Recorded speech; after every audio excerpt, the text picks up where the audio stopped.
Hi hello నమస్తే welcome to the channel Telugu రాజ్యం. నేను మీ రామ్.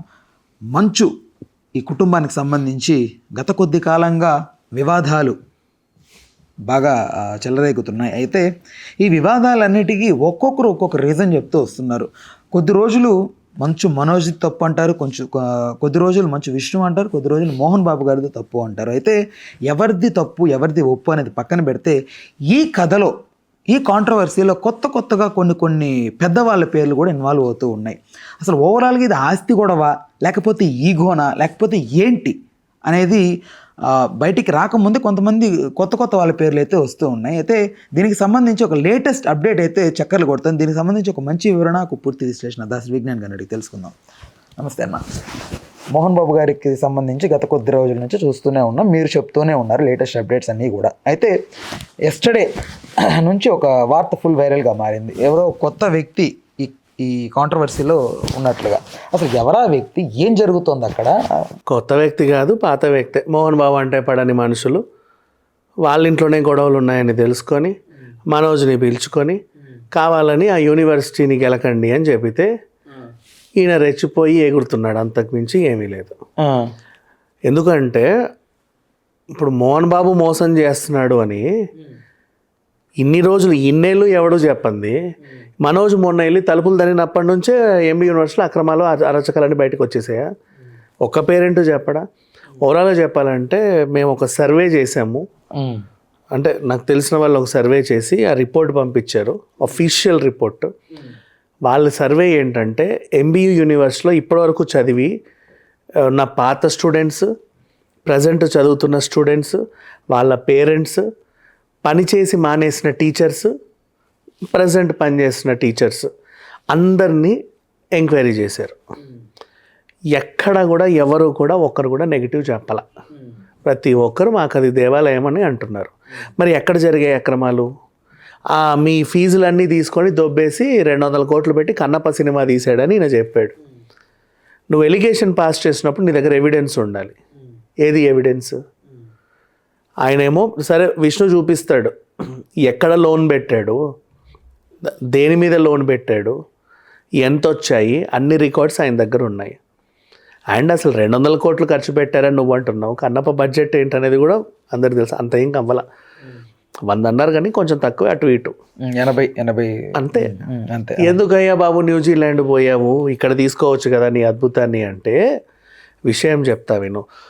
మనకి సీజీ వర్క్లో ఎంత క్రియేట్ చేసినా శాకుంతలం లాగానే కొంచెం అటు ఇటుగానే ఉంటుంది. మరీ చేయలేము. అంతెందుకు టైగర్ నాగేశ్వరరావులో కూడా ట్రైన్ ఎపిసోడ్ తెలియట్లా? అవును తెలిసిపోతాయి అబ్బా ఎంత జనం. కానీ ఇంకా తెలియకుండా చేయొచ్చు. ఇప్పుడు ముఫాసా తెలిసిందా అది నిజం సింహం కాదని? సింహమే. అలా చేయించుకోవాలంటే కొన్ని వేల కోట్లు అవుతాయి. ఆ టెక్నీషియన్స్ వేరే ఉంటారు, దాని డ్యూరేషన్ వేరే ఉంటుంది. ఎన్ని సంవత్సరాలు పడుతుంది, అన్ని సంవత్సరాలు పడుతుంది ఫ్రేమ్ అలా చేయాలంటే. అంత బడ్జెట్ అవసరం లేదు. బట్ కన్నప్ప గ్రాఫిక్స్ కూడా కొంచెం నెగిటివ్ పడుతుంది. కాకపోతే ఏంటంటే రియలిస్టిక్గా ఉండాలి అంటే అప్పుడు కన్నప్ప ఉన్నప్పుడు ఉన్న అడవులు ఇప్పుడు లేవు, మొత్తం సిటీలు అయిపోయాయి. అడవుల్ని ఎత్తుక్కుంటే న్యూజిలాండ్ పోయాడు. అక్కడ నచ్చాయి లొకేషన్స్, న్యాచురల్గా ఉంది. ఇప్పుడు ఇంకోటి ఏంటి, రవిబాబు సినిమా అదేంటి కేరళ ఫైట్ది, ఏది రవిబాబుది కేరళ ఫైట్, పర్వాలేదు సాంగ్ ఉంటుంది. శ్రీవిద్య హీరోయిన్గా వచ్చింది, అడవిలో ఉంటుంది. పాలక్కడ్లో జరిగిన షూటింగ్, నేను వెళ్ళా షూటింగ్కి కూడా. నాకు ఆ సినిమా పేరు మర్చిపోయాను. అది ఆ సినిమా మొత్తం ఆ పాలక్కడ్ అడవుల్లో తీశారు, ఆ చెట్లు తొర్రలన్నీ. నువ్వు సీజీ వర్క్ చేసుకోవచ్చు కదా అని చాలామంది అడిగారు. తక్కువ ఖర్చు అవుతుంది కదా, ఎందుకు ఇంతమందిని తీసుకొచ్చి ఇక్కడ పెడుతున్నావు అని. న్యాచురల్గా ఉంటుంది సార్, ఇది మనకి సీజీలో రాదు కదా.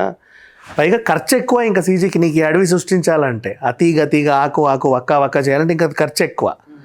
ఇక న్యాచురల్ మనకు దొరికినప్పుడు అంత ఖర్చు పెట్టడం ఎందుకని వాళ్ళ వాదన. అంటే ఇక్కడేది మొత్తం గ్రీన్ మ్యాట్ వేసుకొని తీసి ఊరికే డబ్బులు వందల కోట్లు ఇవ్వడం ఎందుకు? అదేదో రియల్ లొకేషన్ వెతుక్కుంటూ వెళ్ళొచ్చు కదా, దానికంటే ఇదే తక్కువ పడుతుంది. సో బిజినెస్ మ్యాన్గా ఆలోచించి బిజినెస్ చేశాడు విష్ణు, అంతే. ఇక దాని గురించి ఎందుకు ఇంత చెప్పాము అంటే ఈయన పాస్ చేసిన ఎలిగేషన్ 200 కోట్లు పెట్టి ఏదో తీసేస్తున్నారు అని. అంత అవసరం నీకు తెలియనప్పుడు వాగొద్దు. ఇప్పుడు ఓవరాల్గా నిన్న కూడా తిరుపతికి వెళ్ళినప్పుడు ఫస్ట్ జనాలు నెగేసుకొని వెళ్ళాడు. ఫస్ట్ ఏం జరిగింది, మొన్న గొడవ పంది పిల్లలోడి గొడవ, లోపల నా కూతురు ఉంది నాకు కావాలి అందుకే వచ్చా. నెక్స్ట్ ఏంటి, లోపల మా తల్లి ఉంది నాకు కావాలి అందుకే వచ్చా. ఇప్పుడు ఎలుగుబంటి ఎపిసోడ్, లోపల మా సమాధులు ఉన్నాయి నాకు కావాలి. సరేరా బాబు మేము అందరం కలిసి తీసుకెళ్ళి తీసుకొస్తాం రా అని చెప్పేసి తీసుకెళ్లారు, తీసుకొచ్చారు. అదేంటి అంత సింపుల్గా అయిపోతుంది, నేను ఇంకేదో ఎక్స్పెక్ట్ చేశానే, ఎలా సరే వెళ్ళి మళ్ళీ తాగేసి వద్దాం, మళ్ళీ తాగేసి వచ్చాడు. ఇప్పుడు ఆ ఎంబీయూలో అన్యాయాలు అక్రమాలు అని చెప్పి స్టూడెంట్ యూనియన్ వాళ్ళందరినీ తీసుకొచ్చారు. వాళ్ళు కూడా అడిగారు మాట్లాడండి మీరు మాట్లాడండి అంటే సబ్జెక్ట్ తెలియదన్న మాట్లాడండి, ఎక్కడ అన్యాయాలు ఏం జరిగాయి, అన్యాయాలు అంటే అన్యాయాలే, అక్రమాలు అంటే అక్రమాలే అంతే చెప్పండి అన్నాడు. ఏం జరిగాయి, పలానా అంశం ఉండాలి కదా, ఏమీ లేవు. అమ్మో ఎక్కువ వాగితే మా పరువు ఎక్కడ పోద్దా అని చెప్పి వాళ్ళందరూ వెళ్ళిపోయారు. వాళ్ళందరూ వెళ్ళిపోయిన తర్వాత ఈయనకు వాగడానికి ఎవరు లేరు, చెప్పడానికి సబ్జెక్ట్ లేదు. మైకులు అయితే దండిగా ఉన్నాయి, ఈయనే పిలిచాడు అందరినీ రండి రండి రండి అని. ఏం చెప్పాలి, ఏం చెప్పకుండా పోతేనేమో వీడు వెనకడిగేశారు అంటారు, ఏదోటి వాగాలంటేనేమో సబ్జెక్ట్ లేదు, సైలెంట్గా ఉండి అమ్మా కడుపు నొప్పి కాలు నొప్పి అని చెప్పేసి వెళ్ళిపోయాడు అక్కడి నుంచి. తెలివితేటలు. ఇప్పుడు అసలు విషయానికి వస్తే అక్కడ ఏం జరిగింది అక్రమాలు అంటే, నిన్న ఒక ఛానల్ మోహన్ బాబు అరాచకాలు అని చెప్పేసి మధ్యాహ్నం పూట భోజనము తినకపోయినా డబ్బులు ఇవ్వాలంట అని చెప్పేసి వేశారు. దాన్ని అనవసరంగా అంత హైలైట్ చేయాల్సిన అవసరం లేదు, ప్రాక్టికల్గా చెప్తా. మనం ఒక హాస్టల్లో ఉన్నాం, 3 రోజులు సంక్రాంతికి ఇంటికి వెళ్ళేసి వచ్చావు. నేను 3 రోజులు వెళ్ళొచ్చాను కదా, 300 తగ్గించుకుంటాడా వాడు? నువ్వు ఒక కొంప రెంట్కి తీసుకున్నావు, నేను సగం రోజులు యూఎస్ వెళ్ళొచ్చానండి, నేను ఈ నెల హాఫ్ రెంటే ఇస్తానంటే వాడు ఊరుకుంటాడా? అంతే. మీల్ పాస్ తీసుకున్నావు, నేను నిన్న తినలేదండి 100 తగ్గించుకోమంటే వాడు ఇవ్వడు. నువ్వు తినమనే వాడు చెప్పింది, నువ్వు ఇక్కడ కూడా అంతే కట్టింది అంటే అదే ఓకేలే యాక్సెప్ట్. నేను బయటికి వెళ్ళి తినేసి వస్తా అన్నా సరే ఇక్కడ కట్టమంటారు. అసలు అది రీజనే కాదు, కావాలని హైలైట్ చేయాలంటే ఏదైనా చెప్పొచ్చు. యూనిఫామ్ అక్కడే కొనాలంట, మమ్మల్ని బయట కొననివ్వట్లేదు, అక్కడ రేట్ ఎక్కువ అంటున్నాడు. Nothing like that. మళ్ళీ బస్సే ఎక్కాలంట, మమ్మల్ని రావద్దన్నాడు, మా బస్సులు ఎక్కి అన్నాడు. ఇలాంటివన్నీ కావాలని హైలైట్ చేసి చూపిస్తున్నారు. ఇది ఎలా ఉందంటే కాలేజీలో 216 రోజులు ఏదైతే ఈ పాఠశాల అవి ఉంటాయో పాఠాలు చెప్పే క్లాసులో నువ్వు 200 రోజులు ఆబ్సెంట్ పెట్టి 16 రోజులు క్లాస్కి వెళ్ళి నేను 200 రోజులు ఆబ్సెంట్ అయ్యాను, నా ఫీజులో కన్సెషన్ ఇవ్వండి అన్నట్టు ఎలా ఉంటుంది? కామెడీగా ఉంది కదా. అదే అవును అవును. ఇప్పుడు జరిగింది ఈ అంశాన్ని హైలైట్ చేసి చెప్పేస్తున్నారు. నేను ఎవడు రావద్దన్నాడు. ఇకపోతే ఇప్పుడు అందరికి అర్థమయ్యేలా చెప్పాలంటే ఇప్పటికి 10 సార్లు చెప్పా, మళ్ళీ చెప్తున్నా, నాకు టాపిక్ వచ్చినప్పుడల్లా చెప్తాను నేను, ఇది తెలియాలి జనాలకి. ఇంటర్నేషనల్ స్కూల్స్లో ఎందుకు ఎక్కువ అంటే, మా ఓడిని తీర్చిదిద్దు అంటున్నావు, వాడిని తీర్చిదిద్దాలంటే అత్యాధునికమైన టెక్నాలజీ పెట్టాలి అండ్ ఎక్కడెక్కడ నుంచో బాగా నేర్పరిగల అధ్యాపకులను తేవాలి. నేర్పరిగల అధ్యాపకులకి లక్షలు అవుతాయి ఇవ్వాలి. వీడికి ర్యాంకు రావాలంటే వాళ్ళనే తేవాలి. గన్ షాట్ ఏ క్వశ్చన్ వస్తారో అదే చెప్పేంత నేర్పరి ఉండాలి వాళ్ళకి. ఆ టైప్ లెక్చరర్స్ని పెట్టాలి అంటే అంతే అవుతాయి. నెక్స్ట్ ఇప్పుడు వాళ్ళ బస్సే ఎక్కమంటున్నారు, నాకు స్కూటీ ఉంది రావద్దు అంటున్నారు అని వీడి బాధ. ఎందుకు బస్సు ఎక్కిస్తారంటే స్టూడెంట్స్లో ఈక్వాలిటీ కోసం. ఎంత ఇంటర్నేషనల్ స్కూల్ అయినా ఏ స్కూల్ అయినా సరే గొప్ప చిన్న భేదాలు ఉండకూడదని. ఒకడు బెంజ్లో వస్తాడు, వాడు ఆటోలో వస్తాడు, వాడు హెలికాప్టర్లో దిగుతాడు, వాడు నడుచుకుంటూ వస్తాడు. ఒకడొకడు చూసి అబ్బా వాడేంటో అనుకోకూడదు. అందరూ బస్సులో దిగితే ఆ ఈక్వాలిటీ అనేది ఉంటుంది.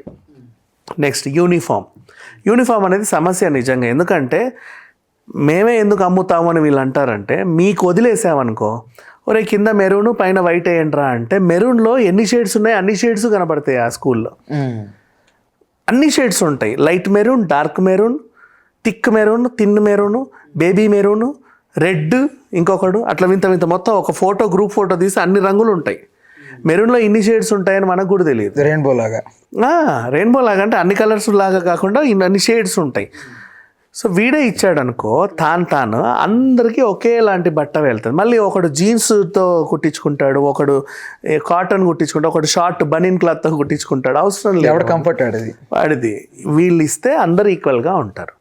వైట్ షర్ట్ కూడా వీళ్ళే ఎందుకు ఇస్తామంటారు, అన్ని రకాల వైట్లు ఉంటాయి వాళ్ళ దగ్గర. ఆ వైట్లలో కూడా డిఫరెంట్ షేడ్లు వస్తాయి, డిఫరెంట్ ఫ్యాబ్రిక్స్ ఉంటాయి, వీళ్ళే ఇస్తే కంఫర్ట్ అని. అందరూ ఈక్వల్గా కనబడాలని చెప్తారు. ఇకపోతే లంచ్ మేమే ప్రొవైడ్ చేస్తాము. లేదండి మా వాడికి మేము బాక్స్ పెట్టుకుంటాము, మాకు ఇది వద్దు. No way, box not allowed, మేమే పెడతాం. దానికి కూడా రీజన్, ఒకడికేమో మధ్యాహ్నం వేడి ఇంత క్యారేజ్ వస్తుంది, ఓ దాంట్లో తలకాయ, ఓ దాంట్లో బోటి, ఓ దాంట్లో మాంసం, ఇంకో దాంట్లో ఇంకేదో ఉంటాయి. పాపం ఇంకో పిల్లోడు పాపం పచ్చడి డబ్బా తెచ్చుకొని తింటాడు. ఇట్లా చూస్తాడు. ఒకడికొకడికి ఆ భేదాలు ఉండకూడదు. అందరికీ కూర్చోబెట్టి తినిపించామనుకోండి, మంచి న్యూట్రిషన్ని పెడతారు, పోషక విలువలు ఉంటాయి, పెట్టిన తృప్తి ఉంటుంది, అందరూ ఈక్వల్గా తింటారు, అందరూ బాగుంటారు. ఆ ఈక్వాలిటీ చూపించడానికి అని చెప్పేసి ఈ కాన్సెప్ట్ పెడతారు. అంతకుమించి ఇంకేమీ లేదు. అంటే ఒక రకంగా ప్రతిదాన్ని దోచుకోవడం అంటారు. ఏం కాదు అసలు. అంటే ఓకే, ప్రైవేట్ అనేది చదువు హుందాతనం అంతా ఓకే పక్కన పెడితే, కామన్గా అందరినీ చూడడంలో అన్ని స్కూల్స్ ఒకటే యాక్చువల్లీ, ఇంక్లూడింగ్ గవర్నమెంట్ స్కూల్స్ కూడా అంతే. నువ్వు పెద్ద ఓసీ క్యాండిడేట్వో లేకపోతే కొంచెం హయ్యర్ క్యాండిడేట్వో నువ్వు పోయి గవర్నమెంట్ స్కూల్లో జాయిన్ అయితే నీకు ఆ ఓసీ అన్న క్యాడర్కి సపరేట్గా కూర్చి వేయరు. అందరితో పాటు సమానం కూర్చోవాలి, అందరితో పాటు అక్కడ మధ్యాహ్న పథకంలో భోజనం చేయాలి అంతా. ఇప్పుడు నువ్వు దాని నెగిటివ్లు తీయాలంటే 100 తీయొచ్చు దీంట్లో. ఆ 100 నెగిటివ్లు తీసుకొచ్చి అన్యాయాలు అక్రమాలు అని చెప్పి వాగుతున్నాడు మనోజ్. సో ఈయన వాగుడిని అసలు మనం వినాల్సిన అవసరం లేదు. ఎందుకంటే ఆయనకు ఫ్యామిలీ మీద ఏదో పగా ప్రతీకారం ఒకటి వచ్చింది. ఆ పగా ప్రతీకారాన్ని ఇదే. నిన్న కూడా ఆడియో ఫంక్షన్కి వెళ్తే భైరవ్ నిజంగా టీజర్ చాలా బాగుంది, ప్రామిస్ చెప్తున్నా.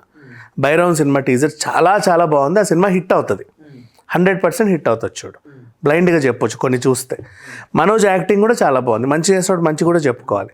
అక్కడి వరకు బాగుంది అని చూసిన తర్వాత నీకు మైక్ ఇస్తే 10 నిమిషాలు అందరినీ పలకరించావు, బెల్లంకొండని పలకరించావు, వీళ్ళ అమ్మ చేసే ఆకుకూర పప్పు నాకు ఎంత ఇష్టమో అన్నావు, ఈయన పంపించిన నా బాబాయ్ అని నారా రోహిత్ని హత్తుకున్నావు, నీ గురించి కాసేపు చెప్పంటే నీ గురించి చెప్పుకున్నావు. లాస్ట్కి చెట్టు పేరు చెప్పి కాయలు ఆకులు అమ్ముకునేటోని కాదు నేను అన్నావు. అవసరం ఏముంది? ఇప్పటిదాకా నువ్వు వాగిన వాగుడంతా పోలా, ఒక లైన్ పోయింది, మొత్తం పోయింది. అమ్మాయి ఇంకా మారడం అనిపించింది జనాలకి. వేస్ట్ కదా, నీ సిగ్గు నువ్వే తీసుకుంటున్నావు. అండ్ నెక్స్ట్ ఇంకొకటి, నిన్ను నమ్మి పెళ్లి చేసుకున్న పాపానికి ఆ పిల్లని ఎందుకు బదనాం చేస్తున్నావు? నువ్వు చేసే రచ్చకి అందరు ఏమంటున్నారో తెలుసా?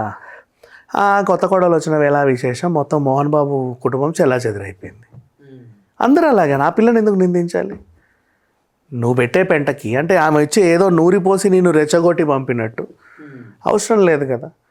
నీ పగ ప్రతీకారం ఉంటే నువ్వు తీర్చుకో. నిన్ను నమ్మొచ్చిన పిల్ల ఎందుకు భరించాలి? నీకోసం భరిస్తుంది, ఎందుకంటే నేను ప్రేమించిన పాపానికి. బట్ అవసరం లేదు కదా, ఆమె నేను నిందలు మోయాల్సిన అవసరం లేదు కదా.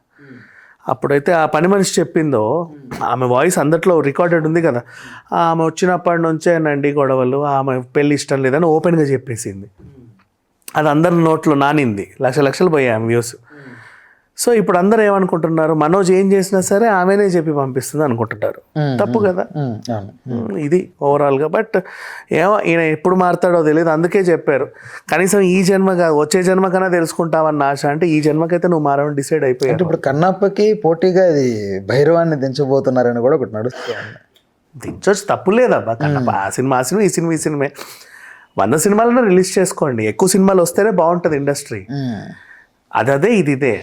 కాకపోతే ఏంటంటే భైరవ్ నిజంగా బాగుంది, టీజర్ చాలా బాగుంది, కాన్సెప్ట్ ముగ్గురు బాగున్నారు. నాకు శంభో శివ తర్వాత 3 హీరోల సినిమా చాలా బాగుంది అనిపించింది. ఇదే నిజంగా చాలా బాగుంది.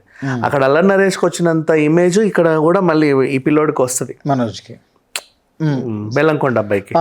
శ్రీను క్యారెక్టర్ వాళ్ళిద్దరు రామలక్ష్మణులు అయితే నేను హనుమంతుని అన్నట్టు చెప్పుకున్నా. అంటే వాళ్ళిద్దరు అన్నదమ్ముళ్ళు, ఈయన వాళ్ళకి ఏదో అన్నట్టుగా ఉండొచ్చు మేబీ, ఏదో అలా చెప్పారు మొత్తానికి. బట్ చాలా బాగుంది నిజంగా. ఆ సినిమా అయితే హిట్ అవుతుంది.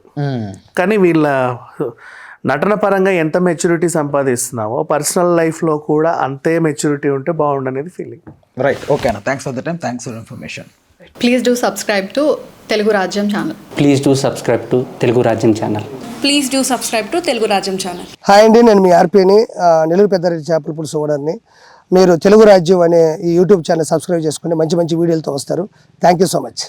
Hi people, I'm Sonakshi Verma and you please watch Telugu Rajyam and please subscribe to the channel.